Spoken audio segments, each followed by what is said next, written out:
Welcome and welcome back to the final daily reveal. Today they gave us all of the remaining relics and the entire spread. So I am going to talk through both what is new and also how to decide on which relics you should take in every single tier. So let's jump into it. Now, if you just care about the new relics or you want to see a particular tier's breakdown, I'm going to have those timestamps down below so you can skip around if you'd like. From a top level view, this is everything that we're going to be working with. I know it looks a little bit ugly with the relics, the background on the relics, and then I've got the passives kind of listed out in these orange lines. I won't be sticking on this for too long, but just in case you want sort of the high level quick snapshot of what all you can expect, this is everything. So we've got 8 tiers of relics. We've got all of the different passives listed out down here when you're going to get different XP multipliers, point multipliers, things like that. But without further ado, let's jump into these specific relics. Now, I have separate videos covering each of these individual relics and kind of going a little bit more in detail, so I'm going to keep it relatively high level for a lot of these. In the first tier, these are where you have really like the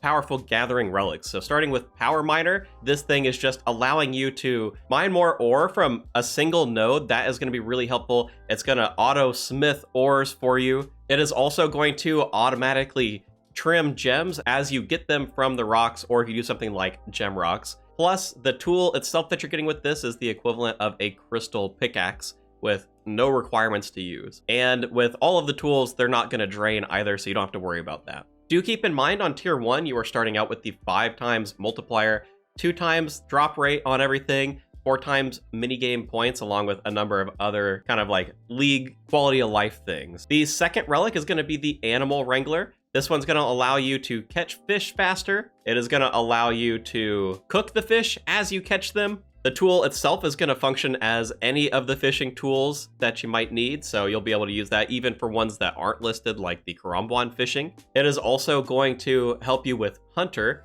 So you're going to have Hunter traps that never fail. Box traps are going to catch chins faster. You're going to catch double chins, double XP. Jars won't break. This one's looking really good. And then the last one, we have the Lumberjack Relic. This is going to impact wood cutting, fire making, and fletching. You're going to chop trees a little bit faster.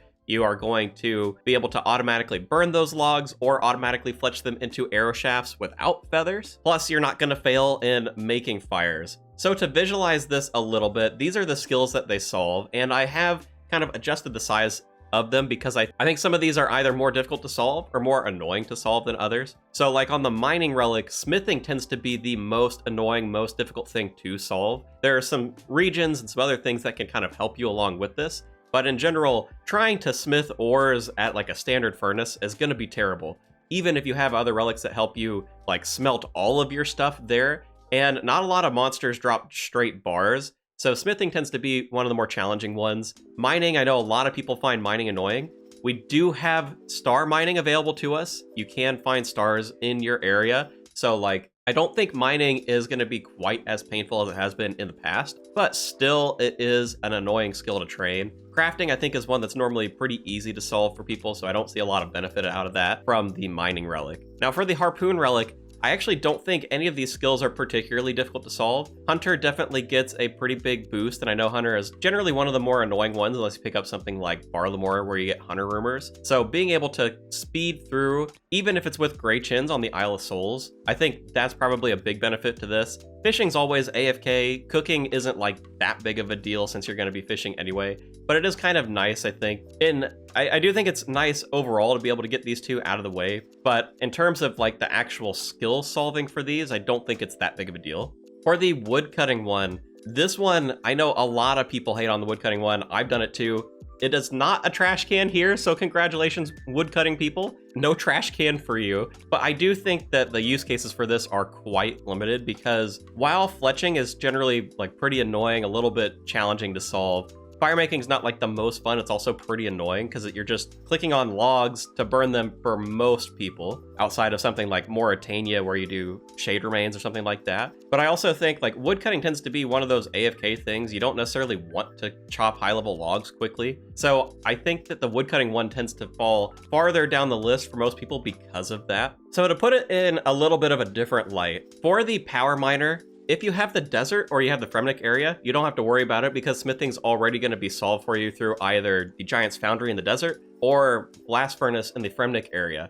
Now, if you don't have those two areas, this one starts to look a whole lot stronger because both of those skills, they tend to be just a pain in the butt. Smithing especially, big old pain in the butt. Yes, you do get bar drops from some things sometimes, but it's just not a lot of them. I don't think it's enough to really comfortably get you to 99 in most areas. You're going to have to farm like a ton of PVM content to really build up the resources to do that. And you really don't want to be smelting normal ore outside of maybe if you get one of the relics that we're going to talk about later. For the harpoon one, why I think this is probably going to be the most widely picked is because a lot of areas get a lot of benefit from this, even though it's speeding up skills that you already would do and aren't necessarily that difficult to get through.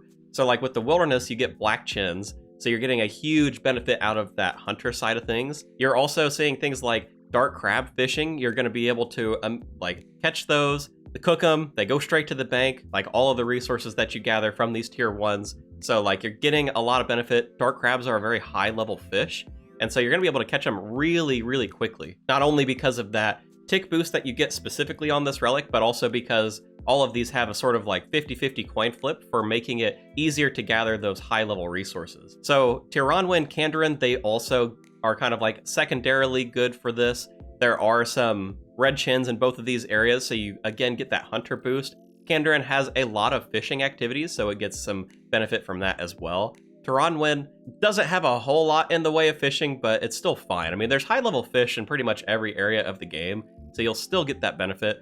I think as like a smaller note, Varlamore for Hunter Rumors, you do get a tiny bit of benefit out of not being able to fail hunter traps, especially like early on. And then also with Korend, you have anglerfish, which again are normally really, really slow to catch. And so this can help you speed through that. So I do think you get kind of like wider coverage for this relic compared to the other two. Mining and smithing one, still very good.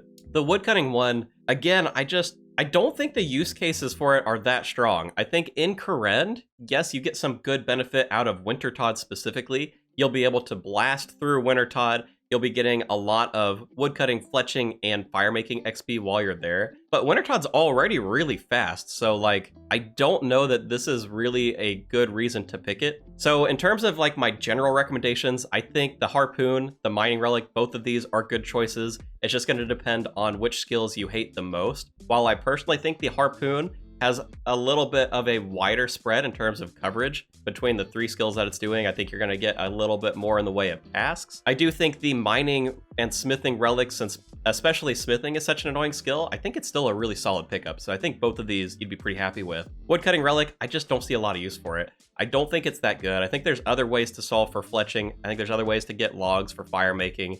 And like, do you really care about speeding up high level logs? I think most people are going to use woodcutting as their AFK activity. And while you could maybe say the same thing about fishing, I don't think it's quite the same, personally. I think woodcutting isn't as big of a deal. You're going to be sitting there cutting a tree anyway. You're not going to care that much about it. Moving on to tier 2, these are going to be the utility relics. We are moving our league multiplier up from 5 times to 8 times. Starting with the Corner Cutter Relic, this one is going to give you that passive agility XP. You get the greaves, you can put them on. You're just going to get XP drops as you run around. Completing a course grants you 2 completion count, so you're going to be picking up some extra tasks there. You do get some bonus XP when you finish the course as well. Anytime a Mark of Grace spawns, you're going to be getting 10,000 coins, and you're also getting double quantities of a couple different things like Pyramid Tops, Hollowed Marks, Brimhaven Vouchers, and Crystal Shards. Friendly Forager is the next relic. It's essentially just solving herb lore for you. Anytime that you're doing a gathering activity, it's going to give you free herbs, and you're given this forager's pouch that works essentially as the herb sack. And so it's just going to continuously feed you herbs. It is also going to make it so that your secondaries basically don't get used. 90% chance with this does stack to 100% chance if you go Varlamore and you get the mixology goggles.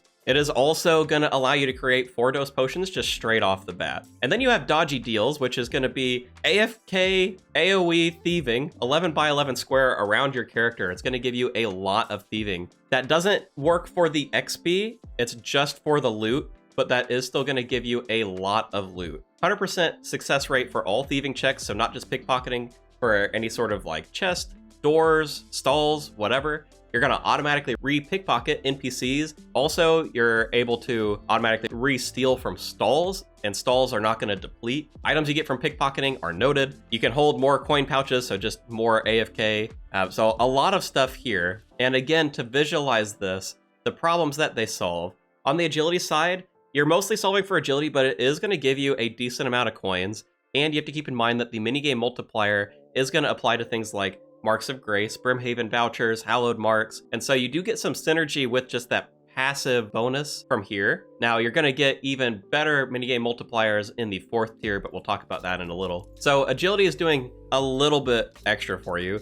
The Forager one, again, it's basically just solving Herblore. That's the only problem it solves. But then you have dodgy deals, and dodgy deals can solve a lot of different problems for you. Obviously, mainly like thieving is going to be the big thing, but you can do things like underwater thieving, which is going to give you agility XP. You're going to be getting a lot of gems if you do something like Tazara pickpocketing, so that can solve crafting for you. You're also able to re-steal from stalls, so like the Tazara ore stall is really going to help you with your smithing grind as well. Granted, you don't want to really be smelting these ores at a normal furnace without some sort of benefit. And again, there's going to be some relics that can help with that, but just keep that in mind because the smithing is probably a little bit less solved here unless you pick up Blast Furnace or Production Prodigy as one of the later relics. Also, as a side benefit of dodgy deals, you are going to be able to pick up clues. Now, everybody will have access to easy clues from ham members.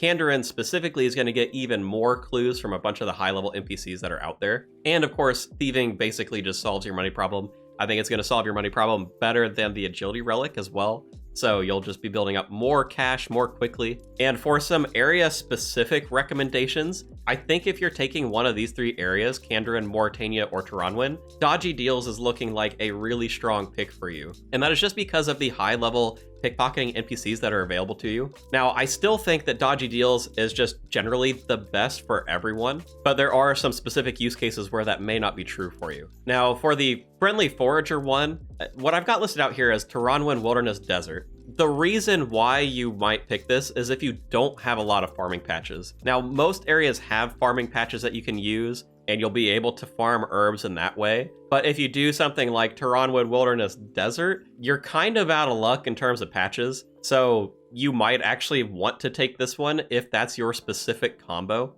I wouldn't necessarily take this if you're going to have access to the Fremnik region. This is because you get access to the Kingdom of Miscellanea. And while, yes, you'll probably also have some herb patches along the way, the Kingdom of Miscellanea can really help you to provide a lot of herbs. Even though it's like a slow daily collection sort of thing over the 8 weeks, I think you'll end up getting enough herbs to not really worry about it. The other thing that this doesn't pair particularly well with is the Overgrown Relic, which we're going to talk about a little bit later. That one is the auto farming relic, so if you are going to pick this one up, you probably don't want to pick this one up as well because you'll already be getting enough herbs anyway. Poor agility one, I mean, if you hate agility, I do get it.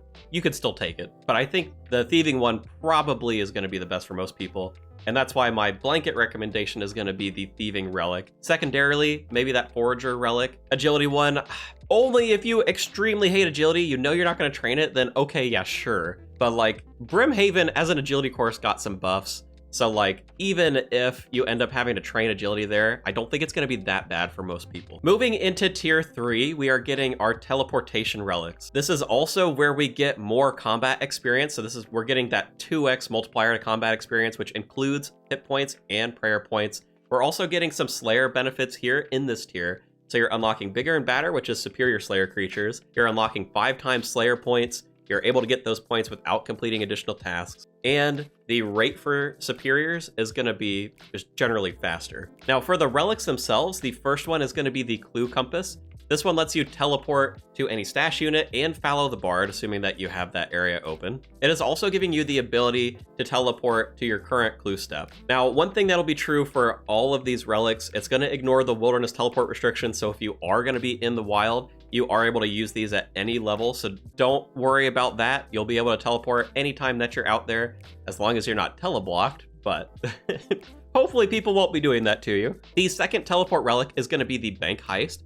This one allows you to teleport to any deposit box, bank, or bank chest. Not a whole lot else to say about that one. And then you have Fairy's Flight, which is going to allow you to teleport to any fairy ring, spirit tree, or tool leprechaun. This is going to auto-complete the Tree Gnome Village quest, so you're getting access to those spirit trees Granted, a lot of them are in Kandarin, so you're not getting like a ton of benefit, but there is one next to the Grand Exchange. Once you get higher farming, you are able to plant more around the map as well. So for these relics, I definitely think that the Banker's Heist relic is probably the weakest. And the Clue relic is going to help you both get around, but also solve clues. So you actually, if you take this, you won't need a clue relic later on. It's going to simplify some of your choices in that regard. So I actually really think that this one ends up being good just because of that reason. But the Fairy's Flight also does help you solve farming since you're able to teleport directly to Tool Leprechauns, which are going to be next to all of the different farming patches. It can make farming a lot easier, so if you do have a lot of patches, you could also maybe say that this helps solve your herb lore problems as well. Now, I put together this slide when they originally revealed the teleport relics. I don't think that this has changed any. For the areas, if you're just strictly talking transportation, these are how I think they rank in terms of the availability of teleport locations. And you'll notice a common trend, the Clue one tends to be on top for a lot of these. And that's why I think the Clue Relic is probably the main recommendation I'd give to folks, not only because for most areas does it have the most teleports, and you can reference that chart just to confirm. I mean, some of the areas do benefit from the other relics a little bit more, but because the Clue Relic has such a wide variety of steps, a wide variety of stash units, and it is also going to help you solve for clues,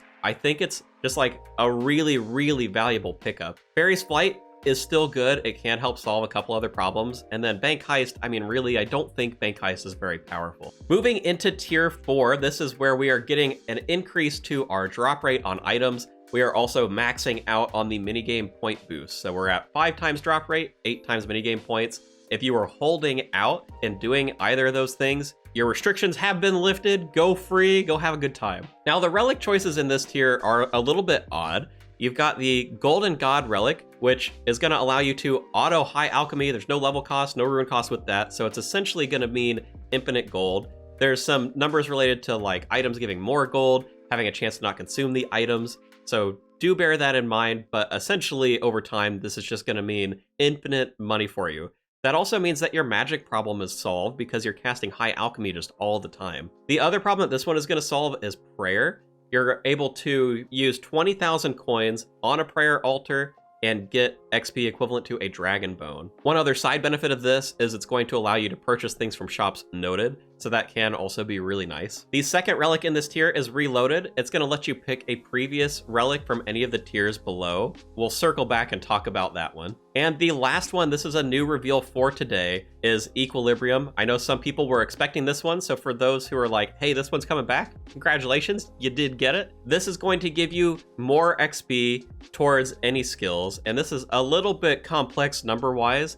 It's giving you 10% of your total level as extra XP. This does not interact with the League's XP multiplier, so it's not going to be like huge XP drops. You will get 20% of your total level as XP in your lowest skill, so it's going to push you towards training skills that are your lowest, just because that's where you get the most XP. And this does trigger per instance of individual XP. So if you have something that is going to do a lot of quick succession XP drops, then this is going to be really good. This is also going to help you if you have something like Production Master, which again is going to come up here in a later tier, and it lets you do all of these actions in an inventory, like smelting all of your bars in one go. You will get individual XP drops for each of those bars that you smelted. So again, to visualize these relics, Golden God, it's giving you money, it's giving you magic, and it's giving you prayer. Now, something I'll say about this, I don't think any of those problems are that difficult to solve, especially if you've taken something like Dodgy Deals or the Agility Relic before. Your money problem's basically already solved, and even if you didn't take that, as you start to get into the later game, you start doing PVM, your money problem's going to be solved there as well. So I don't know that this has a really strong use case. It is definitely going to give you a lot of early power, but just keep in mind with this one, it is going to fall off as you go on, and it's going to fall off a lot faster, I think, than the other two will. Magic and Prayer, I mean, Magic and Prayer are already solved by just farming Scurious. Now, if you don't want to farm Scurious, sure, yeah, I mean, it does have some value, and again, it will give you that early boost. It's giving you an earlier way to solve these problems. And while I don't have a good way to visually represent this, noting things from shops, it is good. Even with later relics, something like Banknote where you're able to note it, being able to just straight note things from the shops as you're buying them is going to mean that you can stack resources up way faster. So things like crafting and cooking and maybe even smithing to some extent, you'll be able to solve them because you have infinite money. It's going to be easier because you can stack all of those resources from the shops. So it does have a little bit more than what I have here, but I still hesitate to recommend this relic over the other two, just because I think all of the problems that it solves are solved elsewhere. And so besides the early boost that you get from this one, I don't know that the relic itself is going to hold up over time. Now, the reloaded relic here in the center is probably the most complex decision that you're going to have to make. And of the previous relics, I've kind of listed out all the ones that I think are going to be worth it. If you didn't take dodgy deals before, it solves a lot of problems, man. I think if you skipped on it for whatever reason, this is your pickup, top of the list. Secondarily, I think you can have some good use cases for both of these harvesting relics. So if you took one of them at the start, maybe you take the other one, and you're able to solve a couple additional problems there. Or again, if you want to take dodgy deals earlier for that boost, but now you want to try and solve that herb lore problem. Herb lore is a pretty annoying one to solve, and so being able to go back and pick up the foraging relic, I think can be really good. Now, of course, there are other relics that you can pick. The only one I didn't list out here is Bank Heist because I just don't think it's worth going back and picking that one. In general, I don't know that I love the idea of picking either of the teleport relics again, and also I think like agility doesn't solve that many problems. The woodcutting one, I don't think the problems it solves are that important.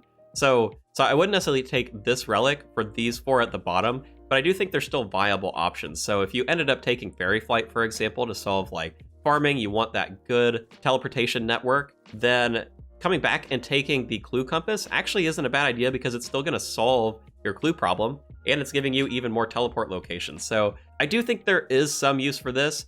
This one is a little bit hard for me to say because it's really going to depend on what other choices you have made. For the Equilibrium relic, this one is probably like the least fun looking out of all of them, and it gives you more XP. It makes training sad skills faster.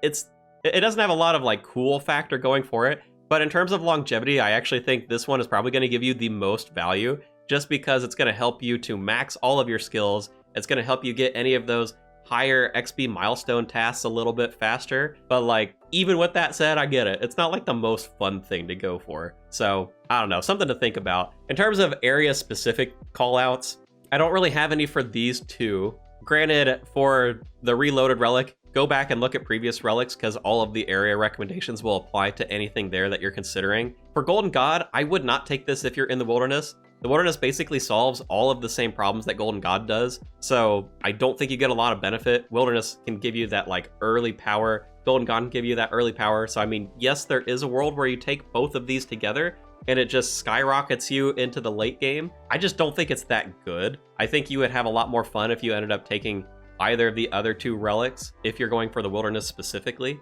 Now, on a positive note for Golden God, because it's going to solve your money problem that much faster, you do get some benefit if you're taking either Fremnik or Barlamore because both of these have a stonemason, and so you're able to pick up a lot of XP in construction, and you're able to pick up some of those construction tasks. A lot of them end up being a lot of points too, so that can be a good reason to do this. So if you're kind of like on the fence between some of these relics and you're just like, I'm not sure which one I'd want to go for, if you're taking Fremnik and Barlamore and you like the other things that Golden God is doing, then I think that can be kind of like an extra push into that direction. Now, my blanket recommendation for folks is going to be taking Reloaded over the other two, and this is because it just gives so many other options for you. You're able to solve some additional problems that you had to skip over earlier. I also think, as much of a lack of fun as there is with Equilibrium, I do think it's going to give a lot of XP. So I do think it's like worth considering for folks, especially if you're going to be playing the league for like the entire 8 weeks and you want to max. I think this one is going to be a good choice for you. Golden God, if you like the early power, I do understand. I think that is the biggest strength of Golden God. You get that early power. Yes, it's going to solve some other problems for you, but it's going to fall off really quickly. And I think after the first like 2 or 3 days, you've probably used up this relic. You're not going to have a lot more fun with it at that point. And so because of that, I rate it last, but there is definitely a use case for it. So don't take this as you can't take Golden God. But in general, this would be the order I'd recommend for this tier. Moving on to the 5th tier, these are all entirely new relics. We did not know that they were going to slot this tier here into the middle of the chart. Tier 5 is moving the XP multiplier up from 8 times to 12 times, and again for combat that's going to be moving from 16 times to 24 times. So you're really getting a lot of combat XP now. The first relic in this tier is the Treasure Arbiter. This is going to make getting clues easier. So any impling jars or creatures that give you clue scrolls, it's now going to have a 1 in 15 chance of dropping them. That's just a flat 1 in 15. So that's going to be really nice. It's going to make them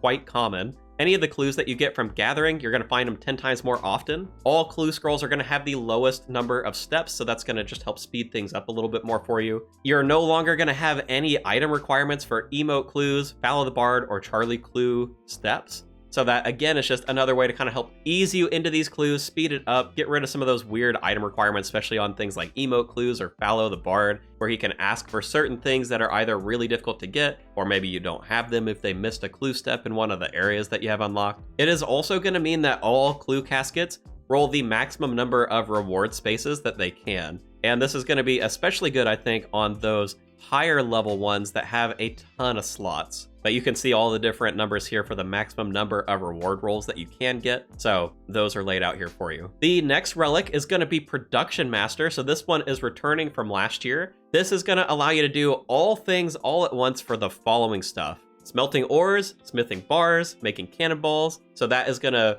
really make things a lot easier. This one can help you solve smithing. Bear that one in mind. It's just going to make it way, way easier if you don't have the desert or you don't have the Fremnik region. It is also going to let you fletch logs, string bows, make arrow shafts, and cut bolt tips all at once. Now, for this next spot, it's a little bit weird because this is for the stackable sort of things that you can fletch. Making headless arrows, so that's attaching arrows to your arrow shafts. Making regular arrows, which is going to be putting arrow tips on the headless arrows. Making bolts, and making darts. All of these, since they're already stacked, that means that no, you're not going to be able to do like your million stack of arrow shafts into headless arrows, unfortunately. So Woodcutting Relic still taking a huge L. Gosh dang, man, Woodcutting Relic cannot win here. But it will complete the maximum number of actions that you'd normally be able to do if you like automatically did them, which is 10. So that would mean 150 headless arrows, 150 regular arrows. Same deal for like bolts. I think they do bolts in groupings of 10. So for bolts, that would mean making 100 at once. And for darts, I mean, that essentially also means making 100 at once because you do them in groupings of 10. Something else that Production Master is doing is allowing you to clean all of your herbs at once and also make all of your potions at once, assuming that the secondary isn't a stackable thing. So no, you can't go through and make like 27 stamina potions at once because you have the amylase crystals, so you're not able to do something like that. But everything else is pretty much fair game. Cooking food is going to be done at once, which includes making pies, pizzas, and jugs of wine, so a little bit of a quality of life thing there. And then anything related to crafting, so like crafting leather, uncut gems, glass blowing, jewelry, pottery, battle staves, spinning flax, and spinning wool. God, there is so much in this relic, and don't worry, I will visualize it for everybody here in a little bit. The last one in this tier is going to be Slayer Master. And this is going to mean you are always on task for eligible Slayer monsters, and this does include boss monsters and revenants, so you don't have to worry about that. Essentially what this means is any creature that would potentially give you Slayer XP is going to give you Slayer XP. It is going to have a chance to spawn superior creatures, and so it's just going to make everything like really nice around Slayer. It's unlocking all of the Slayer task perks for free as well. This includes getting a rune pouch, an herb sack, and a looting bag for free from the shop. You can now skip and block tasks for free. So while you might be thinking, why would I go and get a task when I can just go and kill the creature? There are still gonna be some tasks associated to like hitting certain task streak milestones. And so you may still want to go and get a task to complete those things for league points. But outside of that, yeah, you're probably just gonna go and kill the creature, kill the boss, and not worry about it. They're also going to give you a big XP drop every time you kill the 100th monster of a unique Slayer monster. It's scaled by the Slayer level requirement, and the XP can range anywhere from 1,000 to 15,000 Slayer XP, and this is going to get the League's multiplier, so by the time that you get to this, that's a minimum of 12 times the values that are listed out here. which would be 12,000 XP up to 180,000 XP. That's a lot, and you still have one more multiplier to go. So of these three, the problems that they solve, the Clue Relic solves clues, Production Prodigy solves all of these production skills, with the caveat being that you have to get the resources for it. So because this is tier 5, you are going to start stacking up those resources, but that does mean it's going to have some synergy with other relics as well that help you gather a lot of resources, as well as like certain areas that give you a lot of resources. And then the Slayer one is essentially just a boost to Slayer, a nice quality of life thing. But oh my god, the Black Mask suddenly just became like so much better. What the heck, dude? I just want to show you, so like area-wise, you take the Slayer relic if you're Mauritania. There's no world where you do not do that, because suddenly, like, almost all of the bosses in the game can be a Slayer assignment, so you're gonna get that Slayer mask boost everywhere. All of the mobs, like practically all of the bosses, so you're gonna see some tertiary benefits to like the desert, Fremnik, Wilderness, Asgarnia, and Kandarin, because all of those bosses are Slayer related. But even if you don't go Mauritania, you might want to consider this relic for Asgarnia and Kandarin specifically, because both of those bosses are exclusively Slayer related, being Cerberus and the whatever overpowered Smoke Devil. I'm blanking on the name. So I think the Slayer relic has a lot of benefit outside of just boosting Slayer, because a big focus of this league is around Echo bosses. So you have to go Mauritania if you want to get the Black Mask. You don't get that benefit if you take this relic, unfortunately. So it becomes like Mauritania stocks just went like through the roof. If you take this relic, you take Mauritania, you're guaranteed to get that extra bonus damage on like so many bosses. I mean, outside of like raids and maybe Soul, I think every other boss is basically a Slayer boss. Or at least it could be assigned as a boss, so it falls into that category, right? Now for Production Prodigy, it solves all the production skills for you, but you have to get the resources. Now the Wilderness does a good job of giving you a lot of resources, so I think it synergizes quite well with the Wilderness as an area. You could also maybe argue that it works out well for something like Fremnik, because you have the Kingdom of Miscellanea giving you supplies. I also think the Desert and Kourend are worth a mention, because they have mini games that give you a lot of supplies, with the Desert being Temperos or Kourend being like Wintertodt. Plus, you're also going to be just gathering supplies generally as you go through and play the game. So it's not like this won't have use for everywhere, but it does have better synergy as well with a couple other relics. So like the Thieving one, you're getting a lot of supplies. There's one that we haven't talked about yet, which is going to give you access to the Kingdom of Miscellanea if you don't have the Fremnik region. So that one's going to synergize really well with this. And then you have some like minor synergies with the auto farming, the Overgrown relic, which we're going to talk about here shortly, and the Forager relic as well, because it's giving you those herbs. I wouldn't necessarily take this relic because of these bottom two, but I think the rest of the stuff is definitely worth considering. Now the Clue relic being up against these two, I think is really, really tough. If you love clues or you hate clues, okay, sure, it's a good relic for you, but they did mention that there are less tasks this year associated to clues, so it's not going to be quite as strong. And while it has really good synergy with the Clue Compass, like yes, if you have the Clue Compass and you take this, you're going to be rolling in clue loot. You're going to be able to finish all those clues extremely quickly. But at the same time, the Clue Compass kind of solves clues for you anyway. The only steps that it won't teleport you to is if you have to kill a certain NPC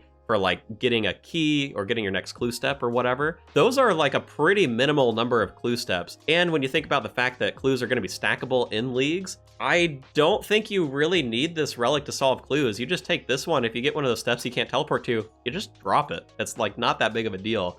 And so I think really this tier comes down to a decision between these two, unless you really, really want the Clue one. So 100% Mauritania, if you have this as a region, take the Slayer one. Your decision is done. Do not take the other two. It is going to be so strong for PVM for Mauritania to take this just because of the Black Mask. You're getting a 15% boost in any of your combat styles once you imbue that against like 90% of the monsters in RuneScape, including the bosses. It is going to be absolutely crazy. So you should take this if you're in Mauritania, 100%. I do not feel bad about that recommendation at all. If you're not going to take Mauritania, I think Production Prodigy probably wins out for most people, but I also think Slayer is like a pretty popular skill.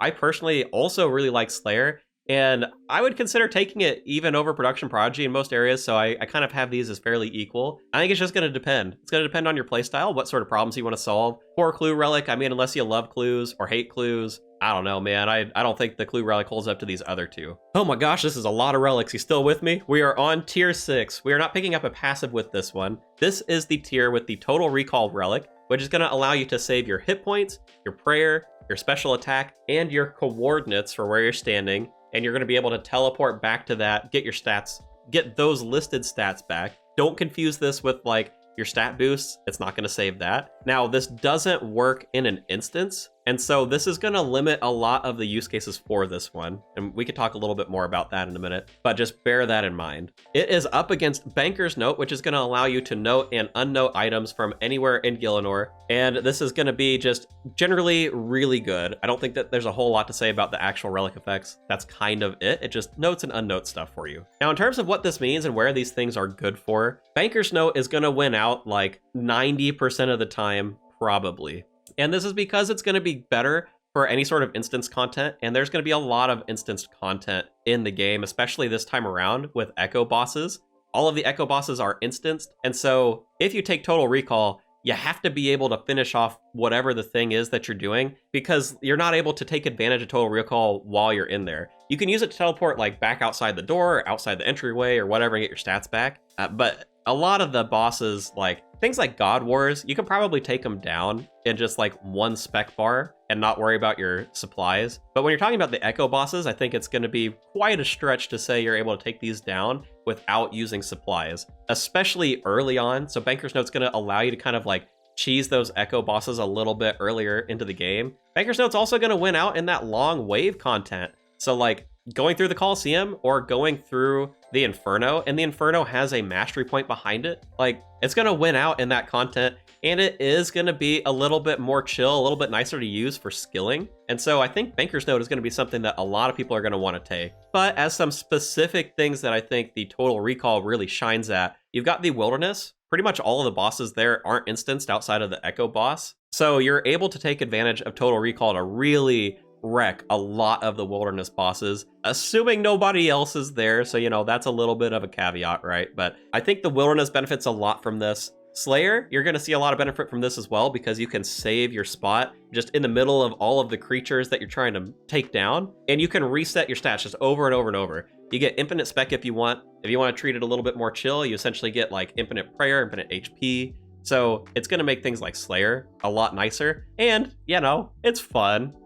You can save any spot in the game, all right? There's going to be some cool things that you can do by saving that spot, so I do think it's going to be a little bit more fun than Banker's Note is, but it's hard to say that I would recommend Total Recall over Banker's Note for like 90% of people. If you're learning PVM, for sure take this one. If you want a more chill skilling experience, definitely take this one. If you're a little more confident at PVM, you want to do some sort of like crazy special build, or you just want to have a little more fun, Total Recall. I think that's where this one really slots in. 2 more tiers to go. We are now on tier 7. We got a new one today with the Pocket Kingdom. This is going to give you access to the Kingdom of Miscellanea without the need for Fremnik, and it's giving you full access, so you have access to both sides of the kingdom. You don't have to worry about like the whatever Royal Trouble quest or whatever it is that unlocks full access to that. And it is going to do a couple other things that really amp the power of this. It's going to make it 50% cheaper. So instead of spending up to 75K, you're spending up to what, like 37.5K. You are always at max appeal, so you don't have to go and like reset your kingdom stats or anything if you do have Fremnik. I mean, if you don't have Fremnik, you wouldn't be able to do that anyway, so that's kind of nice. It's going to produce twice as many resources as it normally would, so just generally more stuff. And you're going to accrue resources every single hour instead of once a day. So suddenly you're getting a just absolute ton of resources. This one is going to be crazy good with Production Prodigy especially. Now, because it's accruing resources every hour, you are also paying every hour, but the fact that this is tier 7, your money problems are probably already solved, so I don't know that'll be that big of a deal. And because I didn't say, tier 7, we are moving up from a 12 times multiplier to the maximum 16 times multiplier. This is the last boost in XP that we're going to get from the relic tiers. Now, the second relic in this tier is the Grimoire. I know a lot of people have been excited about this.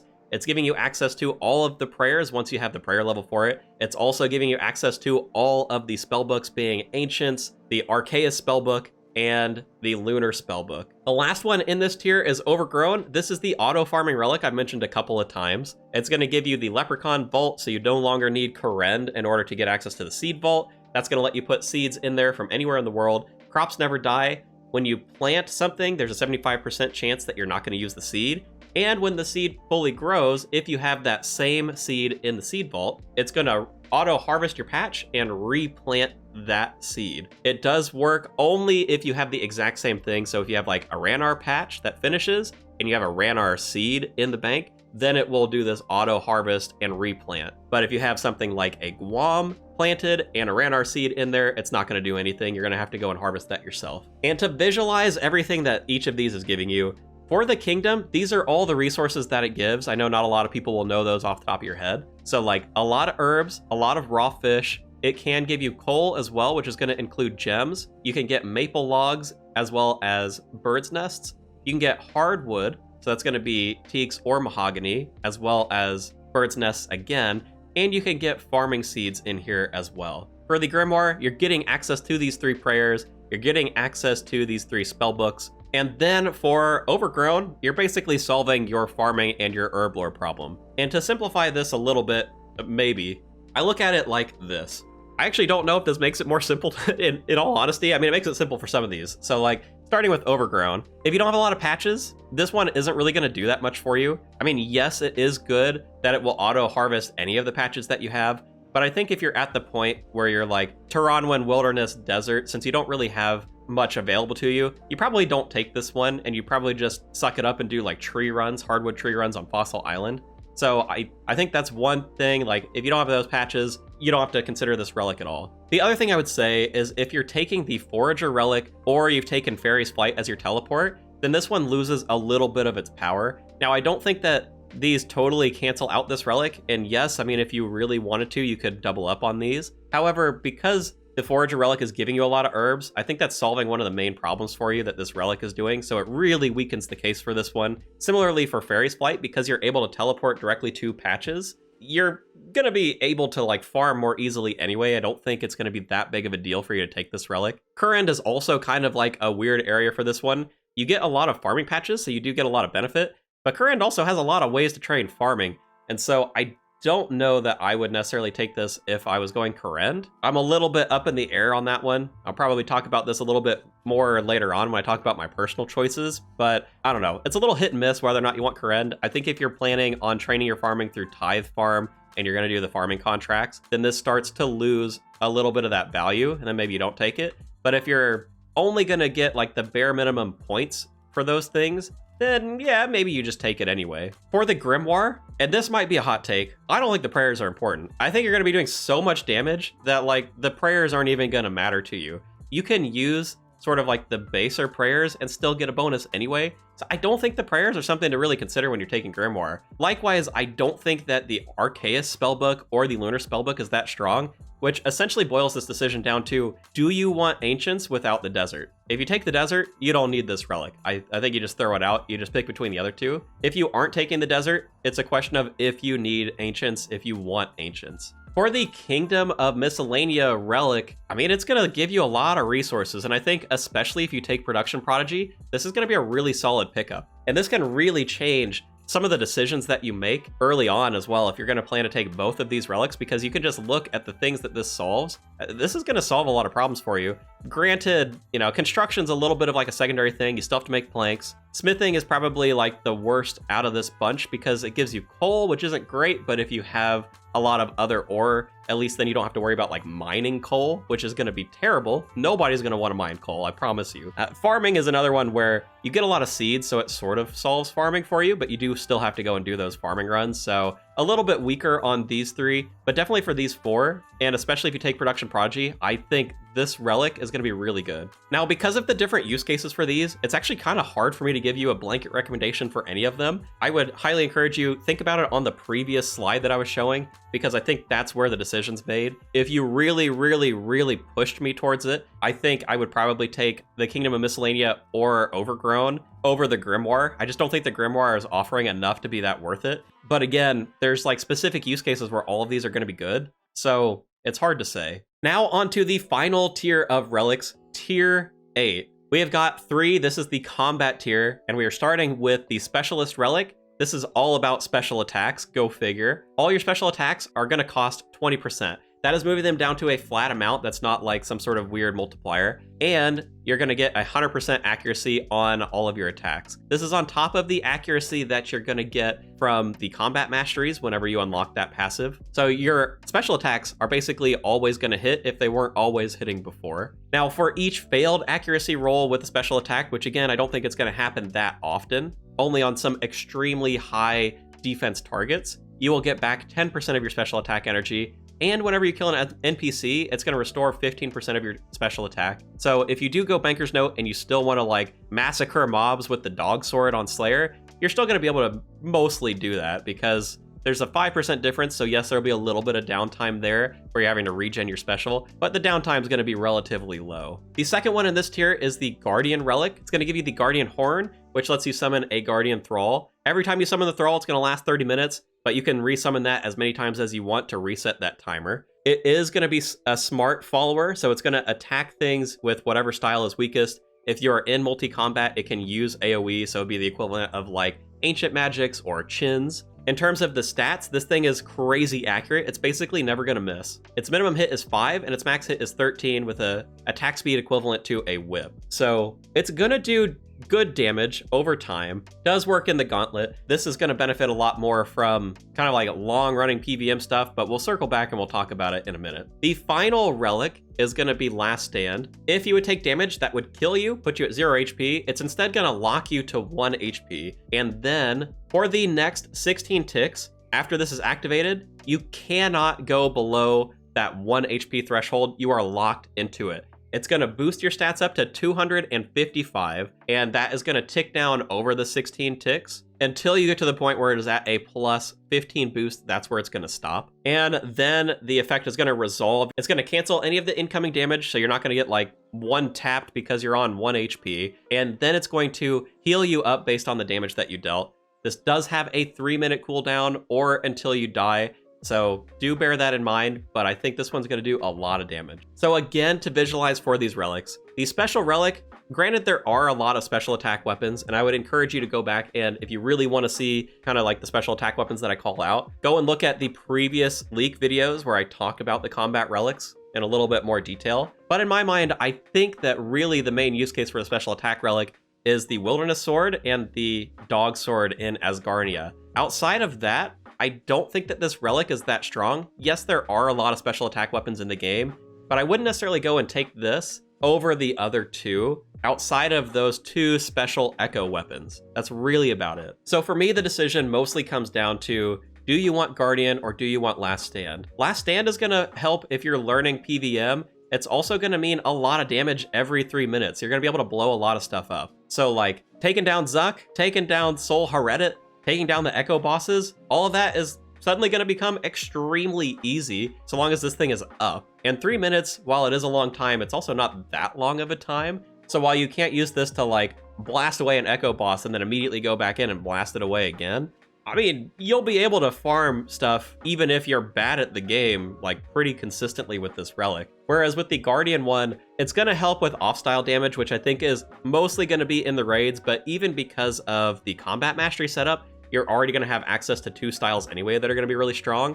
So I don't know that there's a lot of value for this in the off style, but in terms of super long fights where you can't necessarily blow up an NPC by getting crazy stats and then attacking for like 5 seconds, you are probably going to get more DPS out of the Guardian Relic. It is going to be a little bit more chill in that way, but man, it's tough. I think my blanket recommendation has to be Last Stand, because while I like Guardian, while I think it does allow for some fun, like passive stuff that you can do, I think Last Stand is going to make the game way more chill for you. Having that extra life is going to just pick you up if you make a mistake. It's also going to allow you to do some really fun builds like super powered Darok hits, or really any weapon in general. I mean, 16 hits with a blowpipe at Combat Mastery rank 3, it's going to be a ton of damage, dude. So this is the order that I'd recommend them in. I think that special attack relic, it really suffers outside of like the really niche use cases, but even still, I mean, if I'm taking the Dog Sword or the Wilderness Weapon, I'm probably more excited about Last Stand anyway. But that is the end of all of the relics. Oh my god, are we at an hour yet? Holy cow, dude. This is a lot of stuff. And because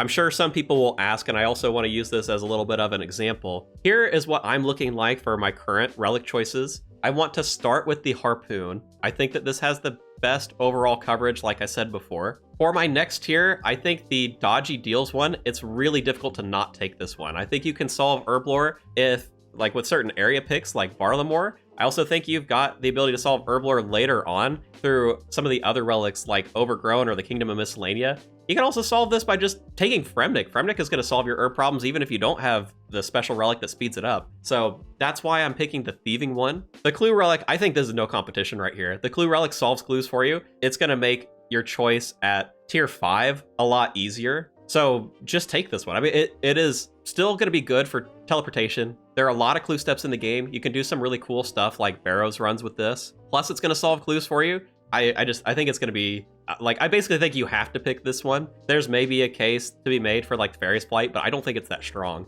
I think you 100% have to go for the Clue Relic. Now, on this tier, this one, again, I don't love Golden God. I think it's going to fall off after a couple days, and while that early power is nice, I intend to play the League for a long time, and so I know I'm going to solve these problems eventually anyway. I'm not that concerned with it, and so I'm looking at either Reloaded to take the Mining Relic, because even with Fremnik, I just hate smithing, dude. I think being able to just free solve mining and smithing is going to be really nice. But I am considering Equilibrium as well, because being able to train up all of your skills, being able to max, get those high XP milestone tasks, I think that is valuable. So while I'm probably going to go Reloaded, that's why this one's a little bit of a different color. I'm still a little bit on the fence for it. For tier 5, this is going to be a tough one for a lot of people. If you're not in Morytania, like Morytania, you 100% you take the Slayer one. There's no question there. Otherwise, I think it's between Production Prodigy and the Slayer one. I'm okay to spend a lot of time on my production skills. I just like Slayer. I like what this is doing for me, even though I don't intend to get the boost from Morytania. I just enjoy Slayer. I think it's going to make it a really nice skill to train, really passive. You kind of don't even have to worry about Slayer tasks if you don't want to. And yes, you know, if I'm in Korend, I still need to go and get Slayer tasks if I want to get keys. That's something that I don't think I talked about for the Relic. But if you have Slayer tasks, like, I think this only applies for Korend and maybe the Wilderness as well. If you're going to get the keys, you're probably going to need to go and get a Slayer task. So yes, that is true. But even still, I mean, like, outside of some tasks associated to those things, I don't think it's that big of a deal, really.